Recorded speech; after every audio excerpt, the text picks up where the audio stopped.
Assalamualaikum warahmatullahi wabarakatuh. Alhamdulillahi rabbil alamin. Wassalatu wassalamu ala asrafil anbiya'i wal mursalin wa ala alihi wa sahbihi ajma'in. Amma ba'du. Sahabat beriman yang dimuliakan Allah Subhanahu wa taala, mungkin tidak banyak dari kita yang mengetahui perihal tugas dan juga apa yang dikerjakan oleh para malaikat. Selama ini kita hanya mengetahui tugas-tugas dari malaikat yang pernah kita dapatkan waktu di sekolah. Contohnya adalah tugas dari malaikat Jibril, yakni sebagai penyampai wahyu.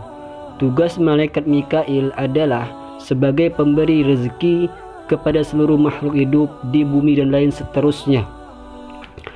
Selain daripada itu, ternyata ada tugas lain dari malaikat yang Allah mungkin tidak pernah kita sadari, yakni mendoakan manusia atau umat muslim yang mengerjakan kebaikan. Lalu apa sajakah keuntungan jika kita didoakan oleh para malaikat? Berikut ini 12 golongan yang selalu didoakan para malaikat setiap harinya. Yang pertama, tidur dalam keadaan bersuci. Kebiasaan ini memang terlihat mudah, akan tetapi cukup sulit untuk dikerjakan.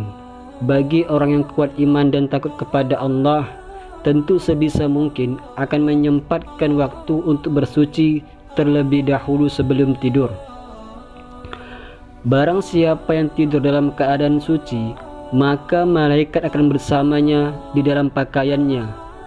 Jika tidak, akan bangun hingga malaikat berdoa, "Ya Allah, ampunilah hambaku si fulan karena tertidur dalam keadaan suci." Hadis riwayat Ibnu Hibban dari Abdullah bin Umar. Yang kedua, orang yang sedang duduk menunggu waktu solat. Tidaklah salah seorang di antara kalian yang duduk menunggu solat selama ia berada dalam keadaan suci, kecuali para malaikat yang mendoakannya, "Ya Allah, ampunilah ia. Ya Allah, sayangilah ia." Hadis riwayat Muslim dari Abu Hurairah. Yang ketiga, orang yang berada di saf depan dalam solat berjamaah. Rasulullah SAW pernah bersabda, "Sesungguhnya Allah dan para malaikat bersalawat kepada orang-orang yang berada di saf-saf terdepan." Hadis riwayat Abu Daud. Yang keempat, orang yang menyambung saf pada solat berjamaah.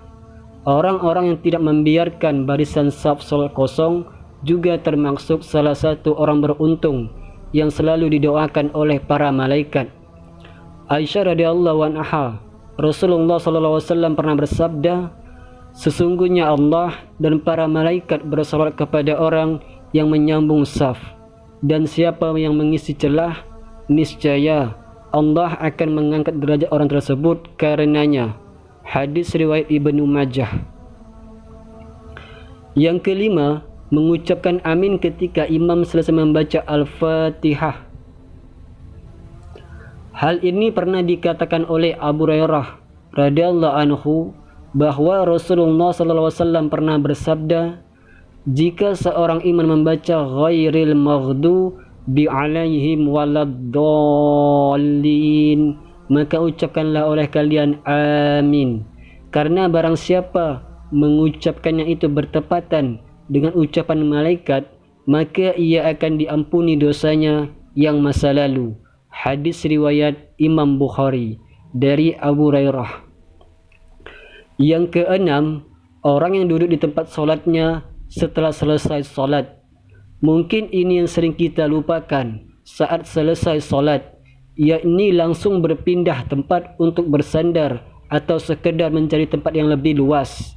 Padahal jika kita mengetahui tetap berada pada posisi di mana kita mengerjakan solat merupakan salah satu hal yang membuat malaikat akan mendoakan kita. Yang ketujuh, orang yang melakukan solat subuh dan asar berjamaah. Abu Hurairah radhiyallahu anhu berkata, Rasulullah SAW pernah bersabda, "Para malaikat berkumpul pada saat solat subuh, lalu para malaikat yang menyertai hamba pada malam hari yang sudah bertugas malam hari hingga subuh naik ke langit. sedangkan malaikat yang bertugas pada malam hari tetap tinggal. Lalu Allah bertanya kepada mereka, bagaimana kalian meninggalkan hamba-Ku? Mereka menjawab, kami datang sedangkan mereka sedang melakukan solat, dan kami tinggalkan mereka sedangkan mereka sedang melakukan solat. Maka ampunilah mereka pada hari kiamat. Hadis riwayat Ahmad dari Abu Hurairah. Kedelapan, orang yang mendoakan saudaranya tanpa sepengetahuan yang didoakan. Doakanlah kebaikan kepada saudara-saudara kita yang mungkin sedang tertimpa musibah atau bahkan yang menyakiti hati kita. Insya Allah kita akan didoakan para malaikat supaya diberikan kekuatan dan kelapangan dari Allah Subhanahu wa taala. Yang kesembilan, orang yang berinfak. Dari Abu Hurairah radhiyallahu anhu, ia berkata Rasulullah sallallahu alaihi wasallam pernah bersabda, tidak satu hari pun di mana pagi harinya seorang hamba ada padanya kecuali dua malaikat turun kepadanya. Salah satu di antara kedua malaikat berkata, ya Allah, berikanlah ganti bagi orang yang berinfak. Lalu ia berkata, ya Allah, hancurkanlah harta orang yang pelit. Hadis riwayat Bukhari dan Muslim dari Abu Hurairah. Yang ke-10, orang yang makan sahur. Dari Abdullah bin Umar, ia berkata bahwa Rasulullah SAW pernah bersabda, sesungguhnya Allah dan para malaikatnya bersalawat berdoa kepada orang-orang yang sedang makan sahur. Hadis riwayat Ibnu Hibban dan Imam At-Tabrani dari Abdullah bin Umar. Yang ke-11, orang yang menjenguk orang sakit.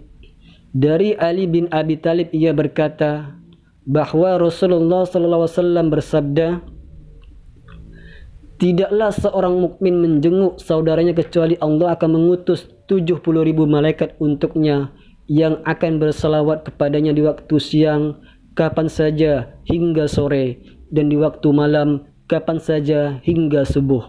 Hadis riwayat Ahmad dari Ali bin Abi Thalib. Yang ke-12, orang yang mengajarkan kebaikan kepada orang lain.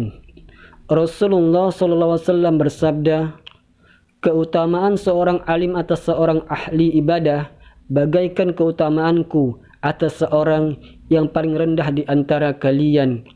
Sesungguhnya penghuni langit dan bumi, bahkan semut yang ada di dalam lubangnya, dan bahkan ikan, semuanya bersolawat kepada orang yang mengerjakan kebaikan kepada orang lain.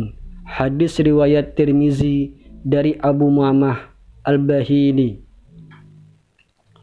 Sahabat beriman yang dimuliakan Allah Subhanahu wa taala, semoga kita selalu mengerjakan 12 golongan ini agar selalu didoakan para malaikat setiap harinya. Semoga apa yang saya sampaikan bermanfaat untuk Anda semua. Singkat cerita, wassalamualaikum warahmatullahi wabarakatuh.